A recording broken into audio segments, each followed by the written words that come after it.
Welcome to season 7 of the It Factor podcast. New stories, new guests. If you want to come on a podcast where you can tell your stories, where you can talk how you want to talk, 7 years in, come on the It Factor podcast. And also, the motto is still the same, to keep changing the narrative. If you're ready for great conversations, welcome home. Welcome to the It Factor podcast. Hey, I'm host Jeremy Robinson. Today we have someone special, my brother. Go ahead and introduce yourself. okay, y'all. My name is Jawanza Harris, but I also go by King Wanza. I'm King Wanza. It's King Wanza. It's King Wanza. Yeah, it's King Wanza. So I would say, man, how are you doing mentally, physically, and emotionally? Mentally, I am better. Okay. Like mentally, I'm good. Like I'm in a great place. Yeah, I'm in a great place. I'm blessed. Mm-hmm. Physically, I am the smallest I've ever been. Well, not really, but like the smallest I've been is a long time. Okay, Gotcha. yeah. Like so, physically, I feel great. Man, I feel great. I was like 285. Mm-hmm. I was 285, and on my 30th birthday, I was 285, and I was like, oh, and I was dancing and I was wheezing. And I was like, You like, get yeah, like I got it. it. And this dude asked me to be in a film where I had to take my shirt off. So I was like, you know? And I didn't want to deal with that no more. Like, you know what I'm saying? And I had seen myself doing things that I knew I couldn't do at the size that I was, me personally couldn't do. Mm-hmm. Yeah, and you said emotionally? Yeah. Emotionally, I'm good. I'm blessed. That's good, man. I'll say, How about you? I'm doing good, bro. I, of course, have a daughter. Podcast been going good this season, man. Thankful we got the squeezes in, you know. Oh, yeah. You know how time be, but I was like, nope, gotta get him in. You know? Yeah, man. Thank you. It's been a good day, man. Like I said, I got 2 weeks to get off for work to be able to be with Kelsey. So get to spend that time and stuff and give Courtney like a free time. Okay. So that's good. But outside of that, man, just working on the passions, bro. Like doing the comic, sitting down and just taking time. You know, thank God for this time to be able to sit down. Yeah. Especially as an adult, you don't get much time to just be like, hey, Yeah. chill. So I'm thankful, man, and I'm doing good. That's what's up. Doing good. That's Doing what's good, up. man. So I say, what led to you coming to Clark Atlanta University? Okay, so wow, this is crazy. This is gonna sound like a Clark commercial. Yeah, it needs. So yes, we need one. We need a Clark Atlanta commercial. But so it was my 10th grade year. I'm forgetting my guy's name, but it was a famous comedian, and he used to. I think his name is Ray. He used to take kids from South LA on black college tours. Okay. So it was my 10th grade year, and I remember visiting Clark Atlanta, and it was like I was seeing color for the first time. Everybody was telling me, my uncle was telling you gonna go to Morehouse, and when I went to Morehouse, nothing in my spirit changed. Like, this is not it. Yeah, like you know how they say like that make your baby leap, or like your stomach stirs. I didn't have that feeling at Morehouse, but as soon as I walked over to Clark Atlanta, it was like my stomach started to turn. Same. Before I met anybody. I was just like, oh my gosh. I need to be here. Yeah. Yeah. And it was this guy named Sean, that was an OG at the time, and he hopped on the promenade pillars. He hopped on top of the pillar and he said, "Welcome to Clark Atlanta University." I said he's extra like me. I was like, you know what I'm saying? I was just like, I was looking around at everybody there like, y'all don't see him? Like, y'all don't? I'm like, I feel welcome. I feel welcome. And I guess the drama, the theatrics, but later on, we continued to walk down the promenade, and we ran into some ladies, and they asked me, it was like, oh, would you help me? It was promenade, it was Market Thursday. Okay. So we ran into some ladies, and they said, could you help me with this table? I love to help. Yeah, I'm here. Like, so I'm here to help. And it already made me a part of the family. I've always been like a chubby kid, a heavy set guy. Mm-hmm. So they were teasing a guy named Jawanza Harris on the promenade. Yeah, they were teasing him, saying, you can't step. And I pulled out my little flip phone and like put it over, and I watched Jawanza step. Mm-hmm. And Fade stepped. He stepped, and I recorded that. But that was something that did something for me as somebody that was like, a bigger boy, like to see him step like, hey, it's like what, like I'm about to dance my butt off. Like next party I'm at, I'm about to dance my butt off. I'm about to go in there and Dougie like no other. So that was like the spark. That was the spark. But really, what got me to Clark Atlanta was the grace. So right after that, I came back home. And I just started having a time, too much fun. You know what I'm saying? Too much fun. I was throwing parties. I was at parties. I was coming in late at night, smoking, drinking, all of the things in high school. And I was a part of the jerking movement. So like, you a jerk, I know. You a jerk, I know. Mm-hmm. So I was really, really present in that movement and at parties all the time.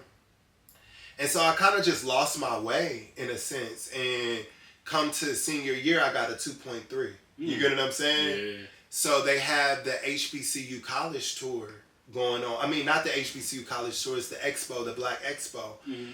And I had my resume and I had the stuff that I needed for the Black Expo, but I wasn't expecting to really get into any universities or any colleges. I was just there to turn up because it was the Expo. So I'm walking down one of the aisles, and I look to my right, and I see Clark Atlanta University, and the recruit, and my eyes just get big, my smile get big, bro, and I'm like, this is my school. And then I walk up, oh, fuck, damn. Yeah, because it really is grace, bro. It really is grace. I walk up to the dude, as ignorant as I am, and I say, hey, man, this my school. This my school. And he like, what you mean? I said, this is my school. And he's like, yo, let me see your paperwork. And I show him my paperwork. He said, bro, you got a 2.3. You got a 2.3, bro. Mm-hmm. And I was just like, I said, man, I got a 2.3, but I'm smart.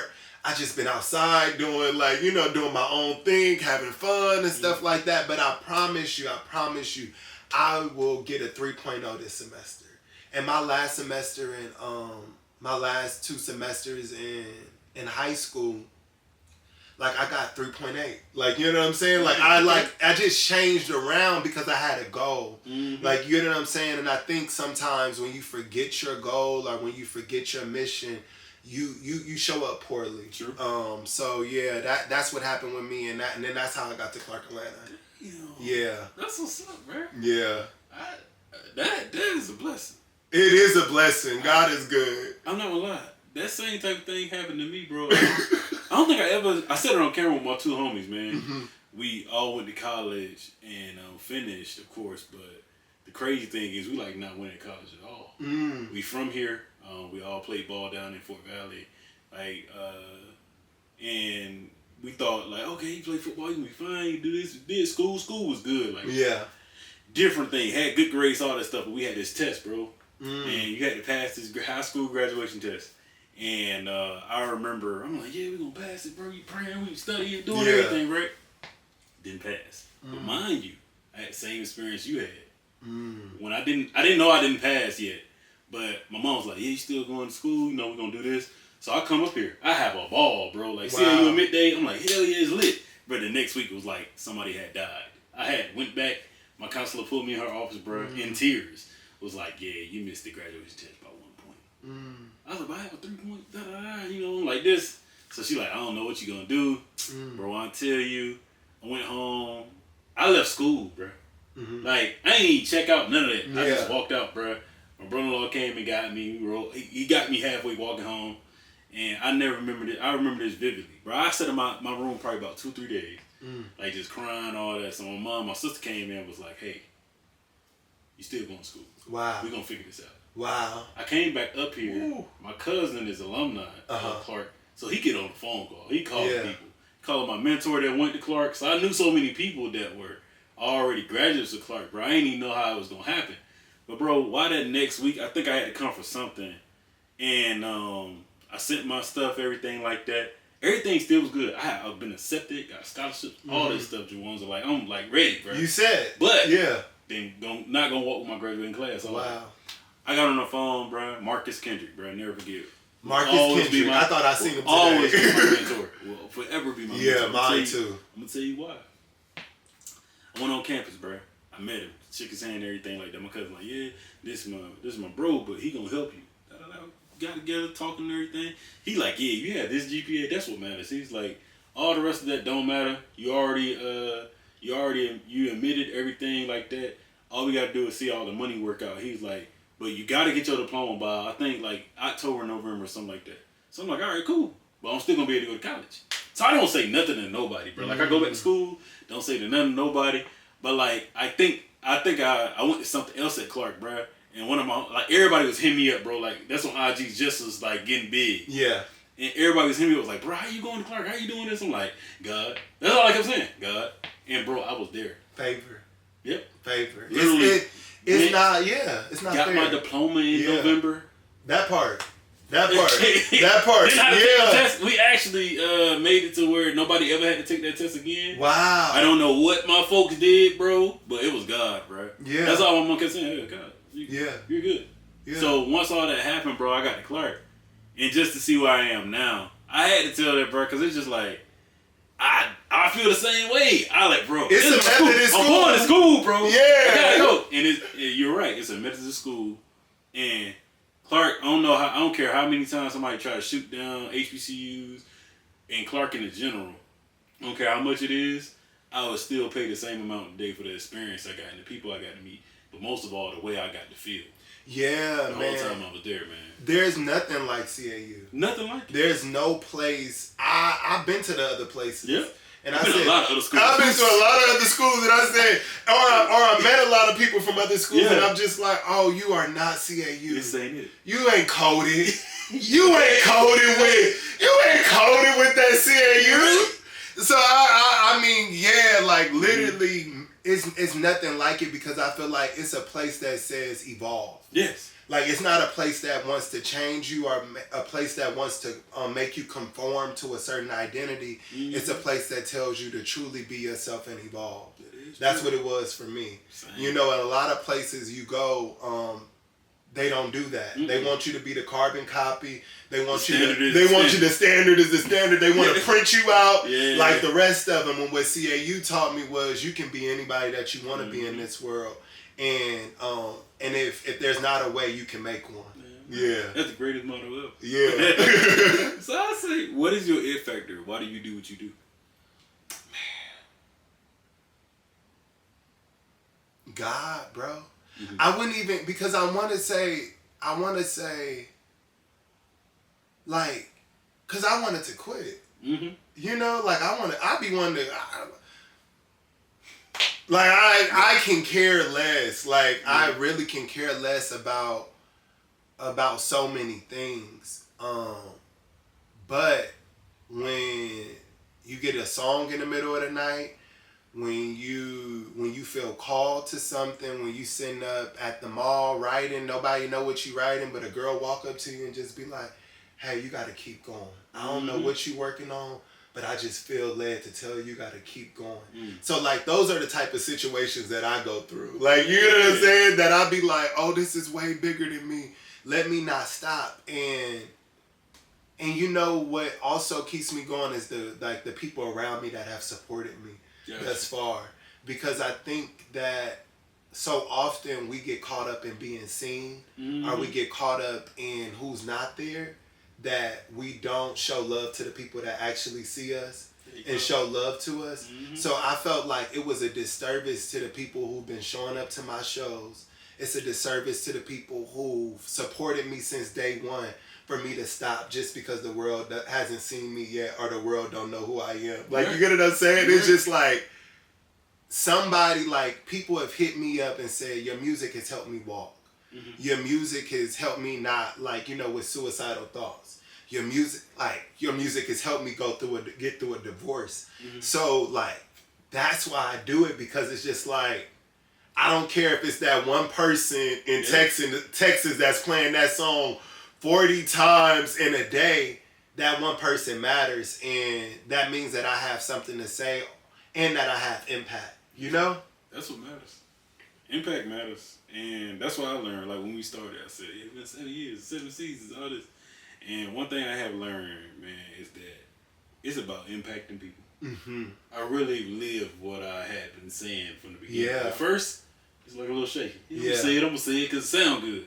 But at some point, it's like, nah, I'm going to have conviction in saying this. Because I seen the ugly side of this, of me. Thinking, dang, this don't work. Oh, I don't need to do this. Yeah. Right. Oh, this ain't going to work. Nobody ain't going to like it.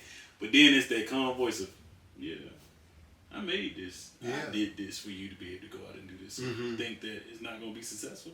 What is success to you? Yeah. What does it look like to you? And now that I can see it, and especially having a child, it'll bring us to the child death, which is crazy. Will bring some things to the light that'll make you be like, oh, I get it. It's bigger than me. It ain't about me. And let me keep doing this, because this ain't, if it was just me driving this, like you said, I'd be on a bridge somewhere asking for money. Not knocking nobody, but just saying, but that's what my mind would be. Because I don't have nothing to keep me free. You know, and I don't think a lot of people have that thing that keep them free. That's why they burn out. That's why they have so much going on, because of that.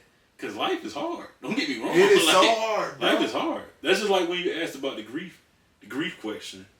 And that's what I love about podcasting. When you say grief, I went through grief. And I've been through it a lot. Don't get me wrong. But losing my mom in 2022, a couple weeks after my wedding, bro, like, was the craziest thing. If people say crazy work or whatever, that was that. I was like, God, why? What the world? Like, but to see now and where I am now in 2026, and I'm still grieving every day. It's not a thing that's not going to change. But what I will say is I still get to move on, because I can still hear her. I can still say, hey, oh, that mama, man, when something happened, I'm like, hey, man, God and mama having the time of that, because they got me. You know, so I think that when you talk about grief, I'm glad that you wanted to speak on it, because it's something that if it haven't touched you, it's going to touch you in some type of way. It's going to happen. It's inevitable. But, yeah, man. No, I'm sorry to hear that, bro. Like, sorry to hear that, for real. I know that's hard.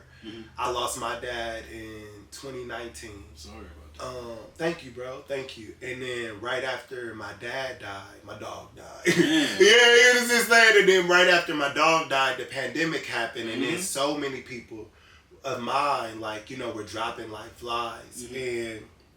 And it was probably about, like, for like a 5-year period, probably about like 20 people had passed away, like, around me, you know? And as a person who loves people, like, you know, like, I love people. And these aren't like, oh, this just little Sally from down the road. It's big people. These are like, this is my auntie who took me to France. Man. You see what I got on. You know I want to go back. You know what I'm saying? But, like, it's just like, this is my auntie who took me to France, like, you know, who's dying from cancer. And I'm taking her to chemo. Like, you know what I'm saying? And I'm like massaging her feet, and I'm like, and I'm praying that she get better. Like, you know what I'm saying? And I'm really a believer, you know? So I'm just like, nah, God, like, you know, like, you took my auntie, like, now my godmom dying, like, you know what I'm saying? Now they, like, and it's just like, I was distraught, like, you know? And I also was in a space where everybody is looking to me to be strong and looking to me to be their guy. And at this season, I'm like, fuck it, I can't be your guy. Definitely. You know, because I can't even be my guy. You know what I'm saying? And I'm like, you know, yeah, I can't go to the funeral. I can't. I can't. Like, one just happened last week, y'all. You want me to fly out there? You want me to take another trip to Kansas? Like, you know what I'm saying? I'm sitting up like, no. my favorite cousin passed away. One of my favorite, the cousin who calls me superstar. The cousin who's saying, I don't know why you ain't on TV, nigga. I don't know why you ain't on TV. Like that cousin, the cousin that I'm sitting up like that I share my dreams with, you feel me, since a child is gone. Like, you know, not only is she gone, I'm walking into the house to tell, like, to see her on the floor dead. You get what I'm saying? Yeah. And it's like a flashback of me walking into the house, seeing my dad on the floor dead. So I literally had to say, like, yo, like, because if one more person walk up to me and tell me they're in a better place, I'm going to snap. I might punch you in the face. Like, you know what I'm saying? If one more person is like, you know, like, it'll make you violent too, because it's just like, bro, what the heck? It's gonna be okay. You know the worst thing people can do? I know how you feel. That's why it took my mom passing for me. Did somebody pass, and it's somebody that's close to me, or somebody family member, I say my condolences to you and your family. Then I send a separate message, especially if I got your number. Call me if you need me.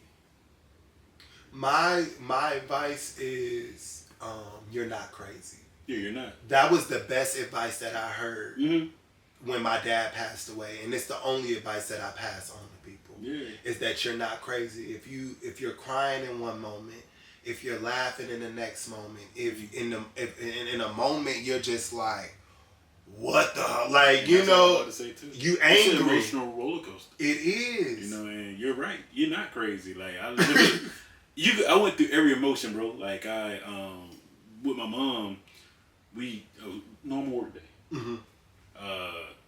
Matter of fact, I think some odd reason Courtney was home. I can't remember why, but she at home, take a shower. Cool. Brother-in-law called me. Hey man, you know, there's some stuff going on. He says to me, what happened to Michael Jackson happened to my mom, but it didn't register. He like, my mom good. She fine. Oh yeah, man, I'm gonna get it. So he said, yeah, your mom had this, went to cardiac arrest, but you know, we don't know right now. You know, this is early. But like, I'm like, all right, cool. Tell Courtney, I'm like, yeah, baby, you know, this happened. I don't know how to feel, you know, whatever. So I'm trying to take it in. We get in the car halfway down there. My wife that I just got married to had to tell me, hey, mom gone. It took so much of me not to jump out that goddamn car. Just once, like, she done put on some cold. She trying to lighten the mood. I don't give a damn about none of that. That don't matter. And by the time I got home, you get to the hospital, you know, like you said, you see your person, bro, like that.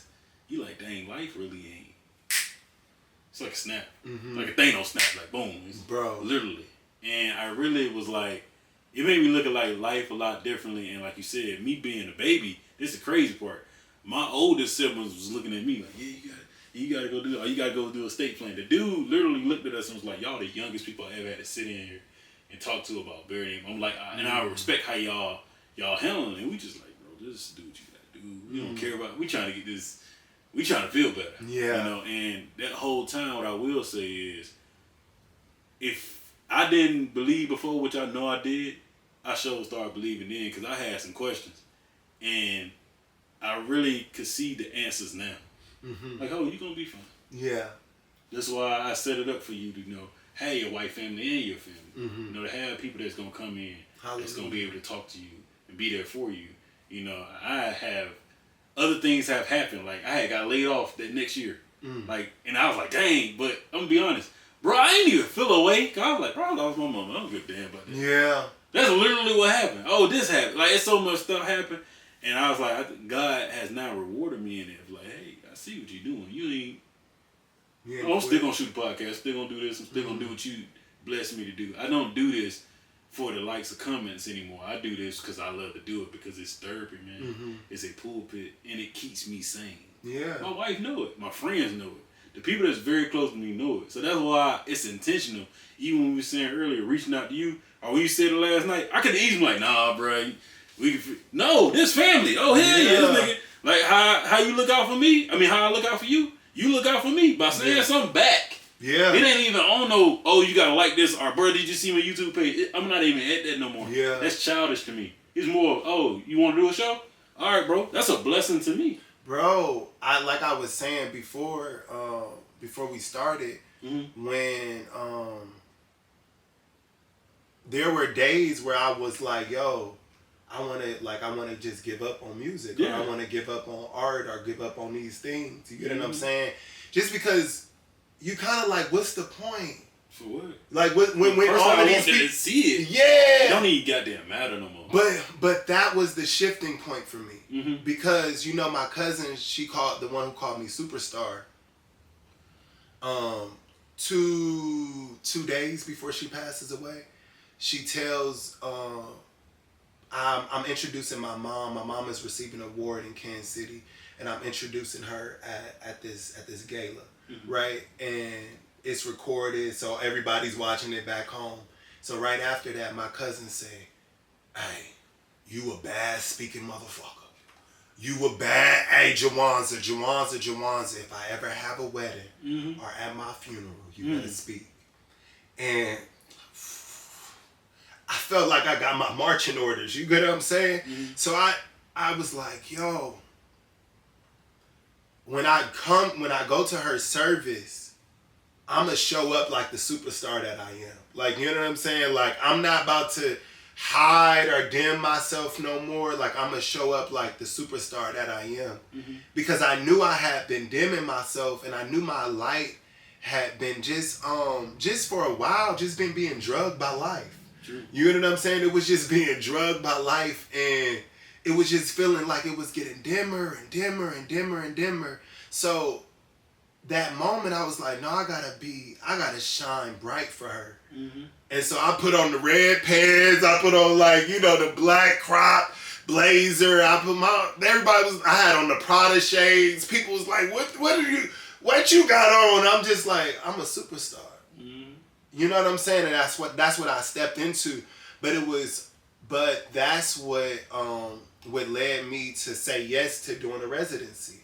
You know what I'm saying? That's what led me to say yes to doing, because at first I was just like, oh, what am I gonna do a residency for? I'm not big enough. I'm not big enough to do a residency. Like, who gonna come? It was packed every week. That's the thing. It was packed every single week. Thank God for a family. Like, you know what I'm saying? And friends and supporters and stuff like that. But I was just sitting up like, well, the lady asked me to do a residency. But it made me say yes to doing the residency, because I was just like, no, I am. And then I also was just kind of like, who else that's watching me right now that might not see this, because they're on their way out, and they need to see this. Yeah. You know what I'm saying? They need to see this. Maybe to jumpstart their life. Maybe to, Yellow Nights was in June of 2023. And it was during Black Music Month. But also what it was a night of hope for so many people. My music brings hope. You know what I'm saying? It brings joy. It brings grace to people, and love and support to wherever people need it. So I did that every week. The first week, I passed out, bro. Yeah, I remember it. I passed out, bro. I had to check on you. I was like, hey, bro, you all right? Yeah, bro. I passed. Yeah. Bro, I didn't know I was going to go that hard. You know what I'm saying? I just did not know. I went out there, and I kid you not, I was like, it wasn't like I had something to prove. It was just you get in that mold. And bro, I was doing stuff that I ain't never did. I practiced it. We practiced. Yeah, but when I got out there, I was doing more than what we practiced.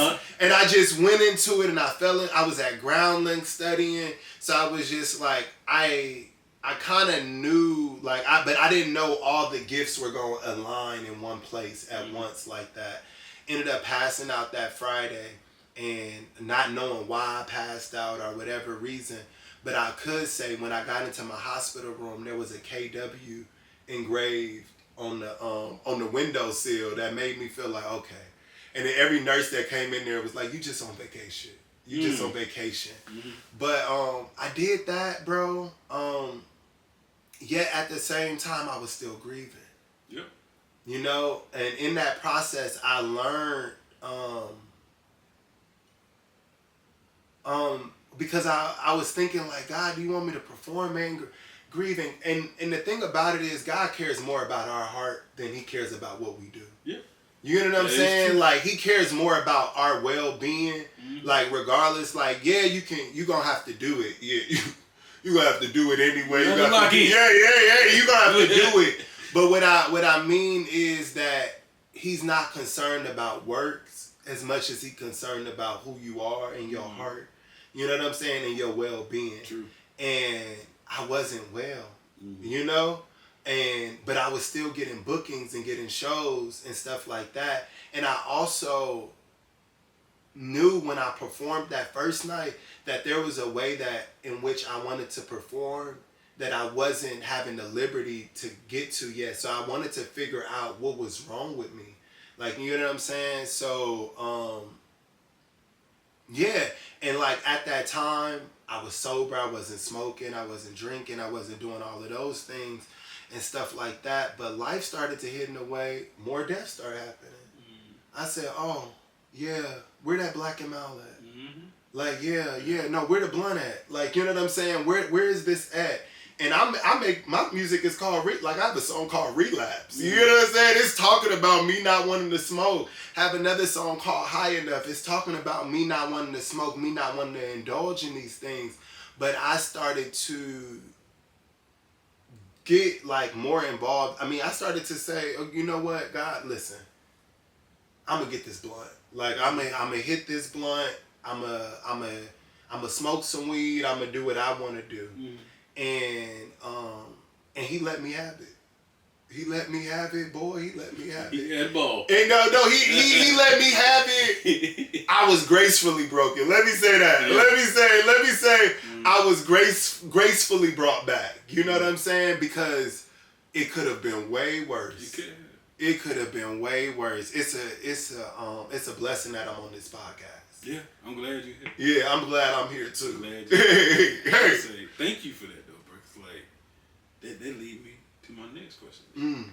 So tell us about your project, Dance Again, Friend, correct? Yeah.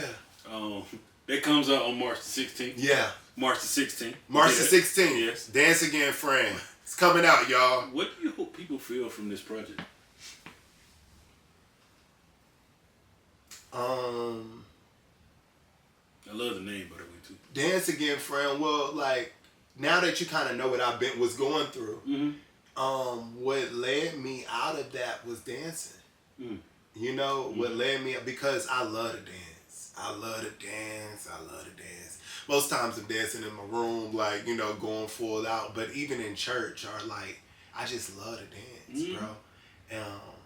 At a party, I love to boogie. I love to get down.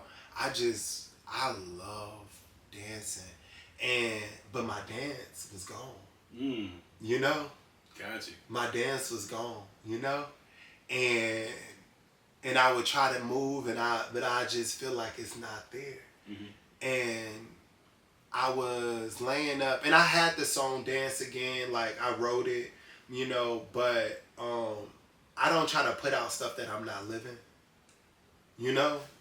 Same. Like, you know what I'm saying? I'm not gonna just... Like, you know what I'm saying? Like, I am perfect. Hey, great. You know what I'm saying? Listen. I'm not the worship leader that, like, you know what I'm saying? Like, I said I had to pull myself out of singing in front of people. I said, hey, now, let me step back because I'm trife life right now. You know what I'm saying? I know I'm still chosen, but it's some stuff we gotta figure out. You know, we gotta fix this. And not saying that you have to be perfect to be preaching, or you don't fall short, or these things don't happen. But I do think that you should have a certain posture. There you go. You know what I'm saying? If you don't have a posture towards the Lord, or like, you know what I'm saying, towards living right, I didn't have a posture towards that. Yeah. You know what I'm saying? So let me remove myself, because right now my heart isn't towards him in the way in which it should be towards him. You get what I'm saying? So I don't like to put out stuff that I'm not living. You feel me? The last project, it was supposed to come out and it didn't come out because me and my engineer, we not cool. So I'm like, oh, bro, until we fix this, no music is coming out. I respect that. Because that's love. You get what I'm saying? What you put out to people, like I'm feeding people. Music is food. It's food for the soul. Like this is like I want it to be nourishment to the body. You know? Hey, look, you kept me up because I listened to it and I stayed up doing stuff. I think I stayed up 2. I started listening to it at 10 and then I re-listened to it and I was like, all right, cool. These not enough songs. That's all I kept saying. I was like, I need more. But then, man, yeah, thank you. That would happen with all great people. I put y'all all on the same scale. That's how it was. Same with J. Cole project when I heard it. My boy was like, bro, I was like, yeah, I was gonna pull all night, man. I felt the same way last night. I was sitting there like, I support him, but he sent me this and he going, okay, this coming on March 16th. All right, cool. Dang, it's good. That's all I'm saying. Thank you, brother. And like if and it's needed. It's needed. It's needed. It's needed. It's really, really needed. Dance again. So like I said, I was laying in the bed, you know, I'm down, I'm depressed. I don't want to talk to nobody. I don't want to, you know, they're calling me out tonight again. They said, you got to come I got to come to my cousin's party or whatever. And I'm like, yeah, I don't want to go though, like low key, like, you know. But at the same time, I wanted to go because my cousin is, two of my cousins, they always support me. They always show love to me. So I like, you gonna stop being depressed. So I said, let me, and in a Chris Brown video, you remember the, and so I said, yeah. Chris Brown, one of the people who inspired me to do music as a child. Okay. Like, you know what I'm saying? But Chris Brown, I see them doing the dance challenge, and I said, something just compelled. They was dancing so tough. I got off the bed, and I put the phone, I was like, because I can really dance. Like, you know, I don't showcase it enough, but I can really dance. And I was like doing the dance, and I'm like, yo, oh my gosh. And I said, tonight I'm dancing like Chris Brown. Tonight, I'm going into that party. Like, not, you know what I'm saying? Right. Of course I can't get it. Hey, it's Chris Brown. It's gonna be close, goddamn. Yeah, it's the essence. Right. It's the essence. You know what I'm saying? It's the essence. Kid you not. I will post the footage. I have my white beater on, my hat low. And you know what I'm saying? I ain't lost enough weight, but the bugs was going. You know what I'm saying? But I said, hey, I felt it's free. You know what I'm saying? And I set a goal. I set an intention that tonight I'm a dance again, and I did just that. But I watched how it galvanized people, and I watched how it brought people joy in the night, and people was just saying, bro, I needed that. And I was like, what? You needed me to dance? Me to dance? And I started to look back over life, and I would be places and somebody would be like, you know what, I think you missed your calling. And I said, what? I said, I think you should be somewhere dancing. And I said, well, where? Like, show me. Take me there. I'm ready. No, but it was just like, you're right. I'm like, yeah. So that sparked it.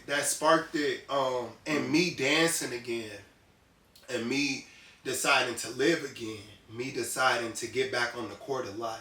Yeah. Me deciding to say that I'm not going to sit on the sidelines in my own life. There you go. You get what I'm saying? Like, I have a mission. I have breath in my lungs. You feel me? So he's not done with me yet. And I shouldn't be done with me yet. You know, just because of the mistakes that I made, just because of all the places that I've been, if he still is cheering me on, if he's still saying, come on, Jawanza, let's go. If he's still dragging me up out of the bed to do something with myself, then I should believe in me too. Because there's something here. You know what I'm saying? I may not see it, but I can trust in him, knowing his track record, that it's something here that must be shown or must be produced or must come out. So that's where really I was like, oh. Then it started get back in the stew. I started to feel that urge, get back in the stew. But I didn't really have collaborators, you know? So, because, I mean, rightfully so, I was going through a lot of grief. So people who were reaching out to me, that was trying to collaborate with me, that was trying to work with me, I wasn't in a place to work with them. Gotcha. You know, I didn't want to spew grief on people. You know what I'm don't saying? I didn't want to speak from, like, I feel like sometimes we speak from a trauma, like from a place of trauma. And then we put that on people and we say that it's, oh no, that's just being real, or I was just being, and it's like, no, like you bleeding on people, friend. You gotta back up with that. Yeah. Like we said. That's how I knew to pull myself back from time. Like, when stuff happens, God has a way of just saying, okay, I'm gonna set you over here. Mm-hmm. You're gonna take care of this. Yeah. I want you to sharpen these tools over here. Yeah. And even in therapy, I learned that too. Like, it's we have multiple emotions. It's a lot of things going on. What we gonna resort to? And I was noticing for a long time of my life, I was using one big emotion, which was anger and madness. Jesus. And madness at God and madness at people for situations that happen that are out of who control? My control. And once I learned that, 25, 26, I'm 31 now. I love that for you. I continue to learn it. I love that for you, bro. I'm not saying I'm healed, perfect, none of that. No, yeah. I'm continuing every day to say, okay, yeah, Jeremy, what we feeling today? Okay, cool. This is what we can do. All right, what can we do to be better than that? You know, and I challenge that to every person to pull themselves back and say, okay, have that self-talk, have that positive self-talk, but also say, dang, this is what I'm leasing that. Okay, I'm going down to this point right here. Yeah. All right, what can I do to fix that today? It's something I can't control. All right, cool. I need to take that to God. I can't control it. You know, and I think we will be in a better state of mind as a people in general, you know, and won't bleed on people, man, because that's one thing you don't want to do. You know, I noticed it, and I noticed it all the time. I'm like, let me step back. Mm-hmm. But at first, I was like, I can't believe I was out here moving like that. Yeah. In college, I can't believe I was doing that, bro. This happened, you know, this. Them folks don't give. Most people that you're talking to really don't give a damn. For one, but two, they can't help you the way that you need to be helped. Yeah, that's the biggest thing, you know. So I respect you for taking that time, and even now I can hear it in your music. You're happy. Yeah, and I prayed for that. I love it. I prayed for that, bro. When I made Never Going Back, I prayed. I said, God, I don't want to. I said, God, this time I want to be on the other side of this. I don't want to keep on making music, going after the promise and talking about. No, God, I want to be on the other side of some things when I make music again. And boy. Yes! Oh my gosh. And bro, to your point about, I'm excited. Like, and bro, like to your point about anger and depression, and the reason why I was saying I love that for you is because you got it at 25. You know what I'm saying? I dealt with like, you know, some little extra years of that because like last year was a year where I realized like, yo, this isn't depression. This is anger. It's a lot of men walking around with that. This is anger. Because it's that one emotion. This is anger. So I misdiagnosed myself. Everybody around me misdiagnosing me. They saying, no, you're just depressed. Yeah. You're depressed. No, I'm angry. Yeah. And because I was because I'm a loving person, because I'm a kind person, because people look to me to be a light, and everything like that. A lot of my anger, it's internal. I was directing internal. I wasn't expressing it. I wasn't letting it out. A lot of times I didn't feel like I had the right to be angry, and it was so many times that I just had the right to be angry, and that's okay. Anger is a real emotion. It's real. It's just, where do you take it? Like, you know what I'm saying? How do you use it? To say it? Okay. Yeah. I can't control this. Yeah. Okay, cool. I ain't gotta be mad about this. The baby crying. The baby gonna goddamn cry. What I supposed to do about it? Why am I angry about a baby crying? Bruh. I brought her here. Bruh. I feel you. But I ain't talking about no baby crying. You know what I'm saying? But we don't even gotta go there. You know what I'm saying? Bruh. And when I got into therapy, oh man, when I got into therapy, I thank God for therapy. But I've been in therapy before. You know what I'm saying? But those times I was running to therapy and it wasn't God sending me there. You know what I'm saying? So I was trying to fix me when there was nothing wrong. And then when I got into therapy, this time where I was sent, it was like for the first time in life, I walked out of therapy like nothing's wrong with me. For the first time in life because I just always thought something was wrong with me. You know what I'm saying? And it doesn't show up like that. I know a lot of people look at me and they like, oh, you a confident guy. Well, you always knew yourself. You always, but I just did it anyway. You know what I'm saying? So like I'm nervous, but I'm doing it anyway. Like, you know, because I feel like it gotta get done. So I'm showing up anyway, but a lot of times, no, like for the first time in life, I'm like, oh, like it's nothing wrong with me because a lot of stuff makes sense. You know, a lot of stuff makes sense. This tracks. This all tracks. This tracks, that tracks. No, like I'm not crazy. No, I'm not. I don't have a problem. No, actually I was gaslit over here. Like, you know what I'm saying? Actually, no, like this is. So when I was there this time around, I was able to be like, yo.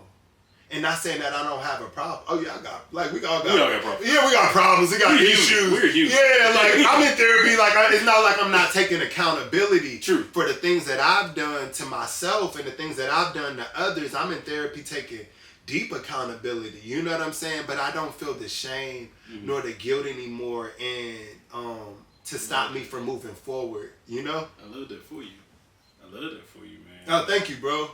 I hope I'm answering questions because I just be talking. No, you're doing good. Okay, cool. We have touched on this without even. That's why I say I love podcasting. I just write the questions. Okay. Yeah. You notice, man. I got them there. Now that you here, but a lot of times we have our conversation because that's literally what it's all about. I ain't really question oriented. Yeah. But I do have a few rapid fire questions. Okay, copy. And I would say one word that describes your journey now.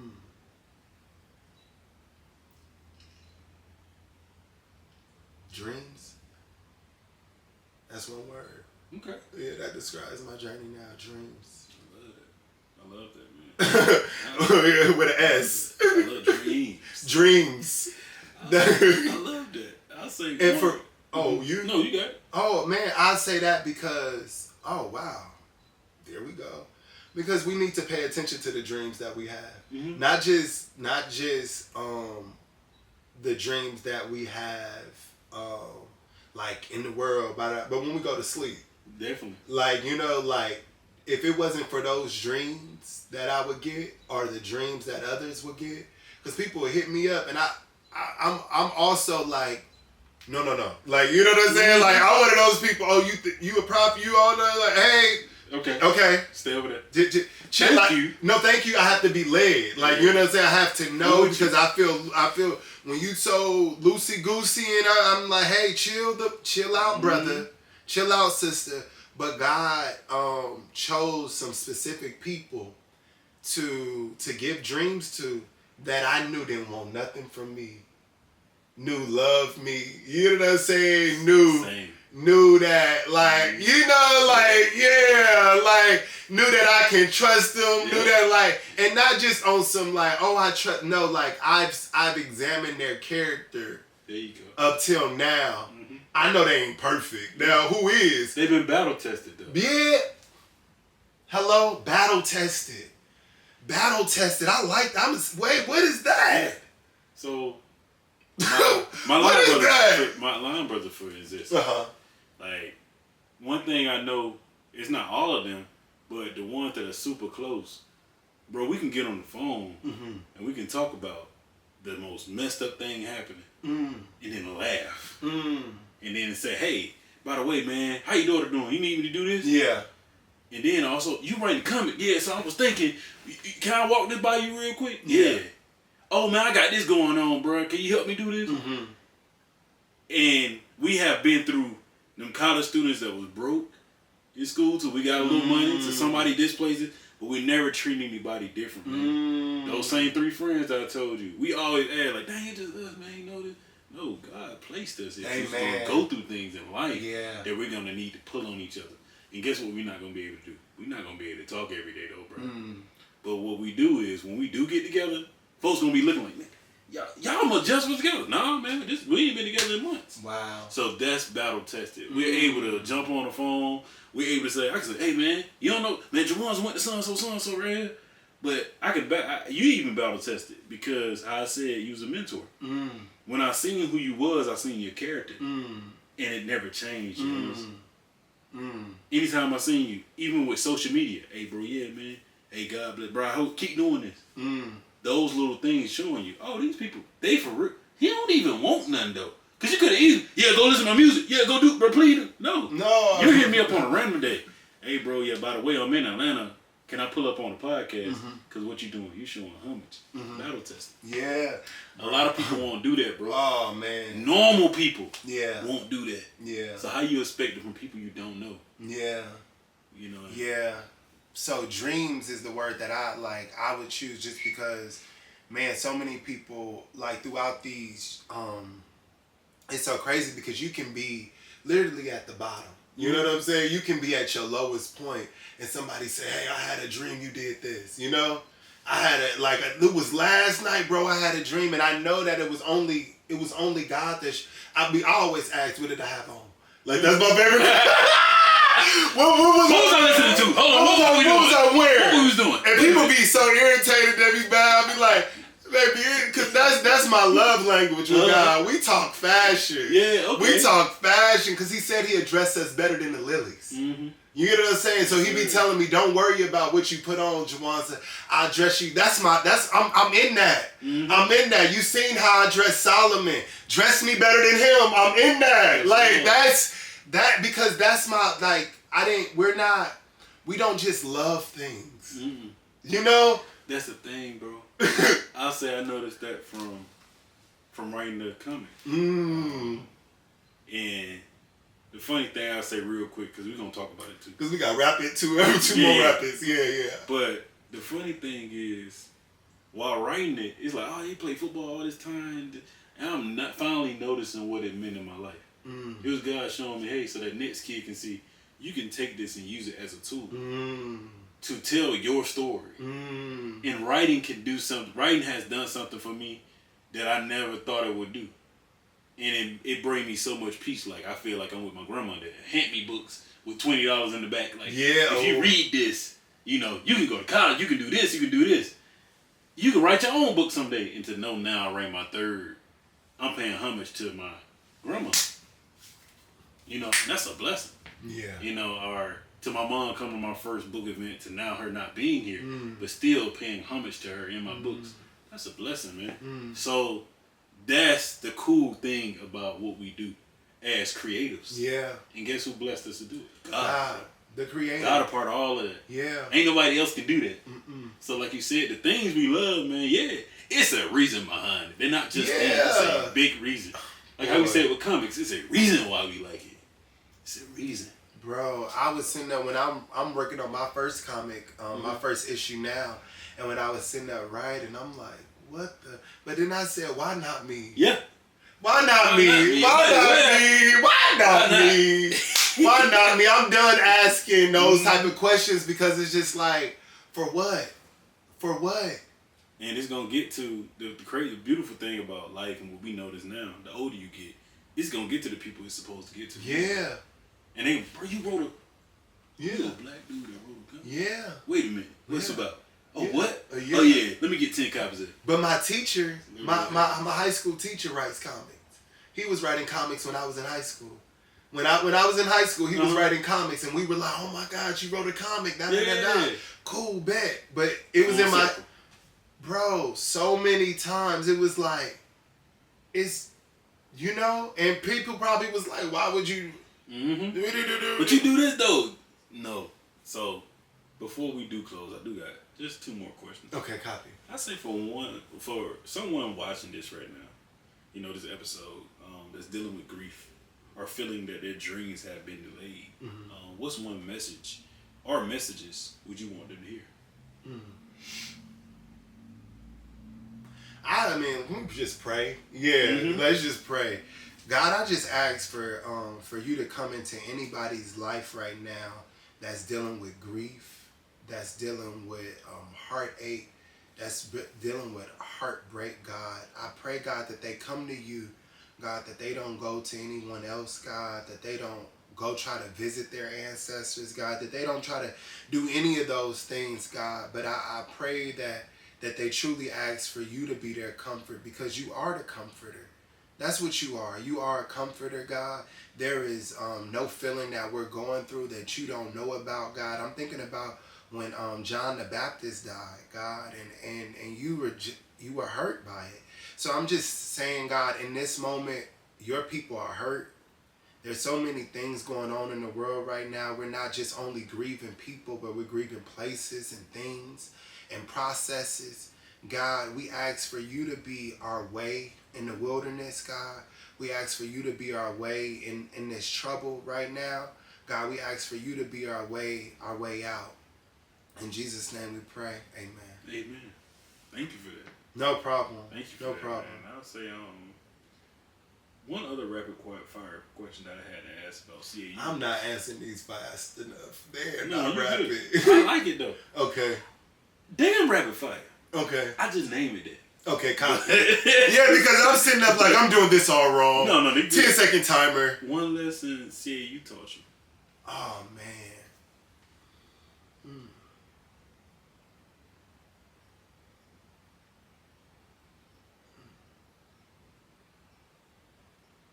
I feel like stand 10 toes down.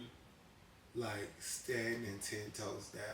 I was at CAU at the time when,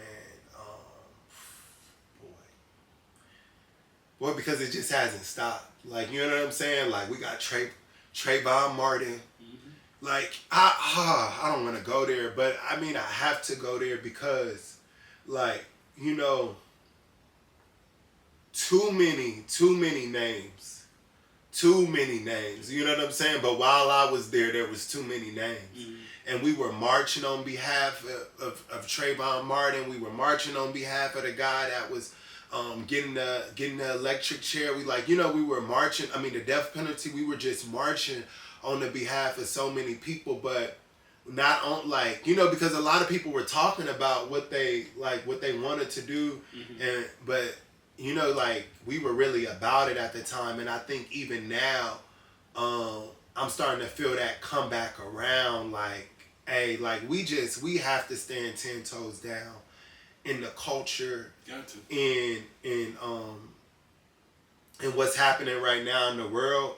We can't be people that are afraid. And I remember I was kind of I'm just a cop. Yeah, it's just a cop. Like, I'm trying to make a home. I'm not trying to go to jail. But I'm not trying to. But I grew up with my mom is a very militant mom. Like, you know what I'm saying? Mine too. She's just not with. She's not with the bull. Like, you know what I'm saying? She could see what was going on right now. My mama, boy. Hello, like, you getting us? So, like, what? We was sitting up at one protest, and they was saying, "Be prepared to die." I said, "Mama, I'm not. I am not one of them. I'm not prepared." But my youngest brother is, "Be prepared to die." He ended up all on the news and everything like that. But that's just how I was raised, in the sense of, like, yo, if there's something going on in the world, we don't have to just sit in our rooms and be scary about it. We can get out there. Yeah. That's one thing I say, not to cut you off. About the South, especially growing up in rural South Georgia, I'm not surprised about what's happening. But I know we shall overcome. But the only way we can overcome is by I'm never going to knock it. Go get educated. Yeah. Go do things to help your communities and our communities. Yeah. But most of all, man, pray. Yeah. Believe in something. If you didn't believe in anything before, this is your time. Yeah. Because it's so much happening and so much division that at some point you gotta have something. You're gonna fall for anything. Man. You got to, man. You got to. And I think that I thank CAU for what it had instilled in me, what I already had, because it gave me the ability to look at the world a different way too. Yeah. You know, and know, dang, I ain't gonna never see this many. I thought it was a joke. I'm not gonna lie. Like, Bro. oh yeah, I'm gonna see more black people. No, I don't, bro. I work at Spelman College now, bro, as a data analyst. And you work at Spelman? Yeah. No, I want to work at Spelman. Right, That's man. crazy. No, like for real. Yeah. I was Mr. Junior at Spelman. Oh, that's what's up. Yeah, and I was thinking like, oh, I want to. Like, Ain't no like the AUC all around. Yeah, no, yeah. Once he graduated, now Morehouse I didn't know. Yeah. But no, I love all. I love them, I bro. love it all the same, They man. helped me too. But I think that the coolest thing is being there and being able to impact those young women from the data, what I do. But even from podcasting or AC, from when I reach out to students, they'd be surprised, like, dang, you do this? And and when you graduate, I hope you do. Or even now, do it now. Yeah. You know, that's how you make the trend be more positive. That's how you make change in the world. You know, so thank After you. all this cursing, I don't know if they're going to let me at Spelman. They be cursing. Everybody curse. Everybody curse. Everybody got to look. But you know, like, you But we don't be professional. Yeah. Working this is different. Give me a job. I got on my blue and white pants. There you go. You know what I'm saying? You I'm ready. rapping. Got the black shirt from Melanated March. I'm rapping. You ready? Yeah. I mean, what I was saying, bro, though, no, thank you.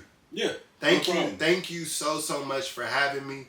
Thank you for having me. It means a lot. It means a lot. And to your point about like what's going on in the world right now, wickedness can only be canceled with love. There you go. Like a lot of times we trying to meet a lot of things with the same energy, and you don't. You don't need to meet it with the same energy. You do need to go into your prayer closet.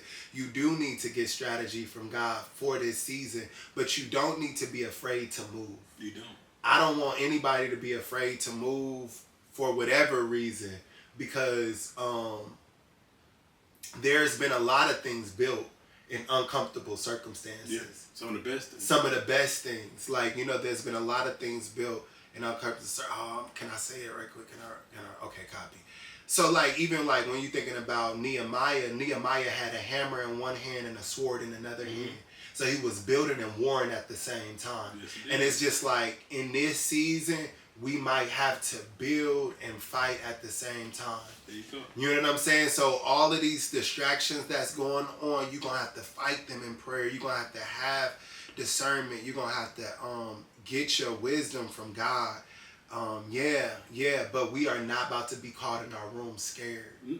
Scared. Because he didn't give us the spirit of fear. You're right about that. He gave us the spirit of love, power, and a sound mind. So we won't be confused either. You get what I'm saying? Yeah, so yeah. I love that, bro. I love that. I said, do you happen to have any questions for me? Bro, you told me, I was about to say, okay. What's your daughter's name? Kelsey. Kelsey, okay. Yeah. What, like, right now, like, what's the latest thing that she did that made you be like, like what? Like, this is fatherhood? Like, what was the thing that, like, stunned you the most? The funniest thing that she been doing lately, bro, is, you know, they can't control anything but, like, the drool.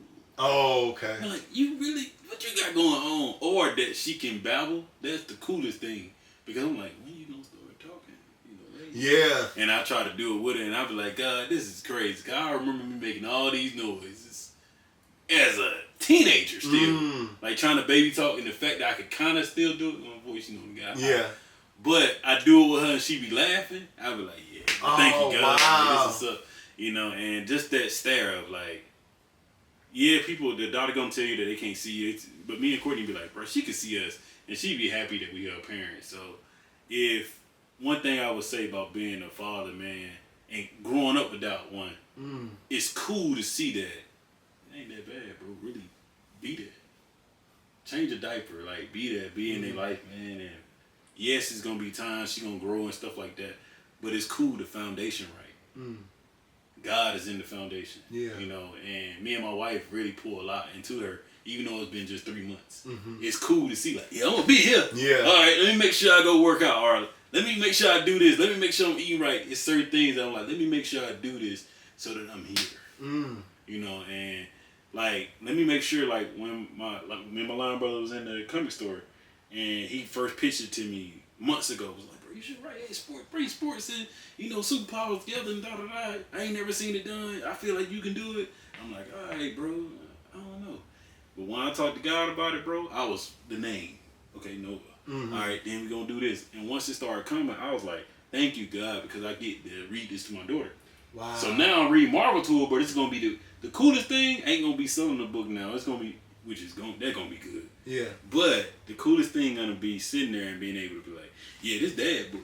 Yeah. Yeah, this so-and-so. These the other 2 books I wrote, but I also wrote a comic because this is what we grew up writing. So, and it's a whole different look now to it. Mm. So I'm thankful for that, man.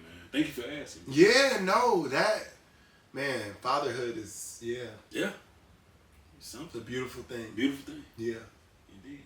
Yeah, that's it. That's all I had. Ah, thank you, bro. Yes, sir. Thank you, bro. Oh, no, thank you, bro. Thank you. That was good. That was was one it? of the tops. That was one of the tops for this season, right?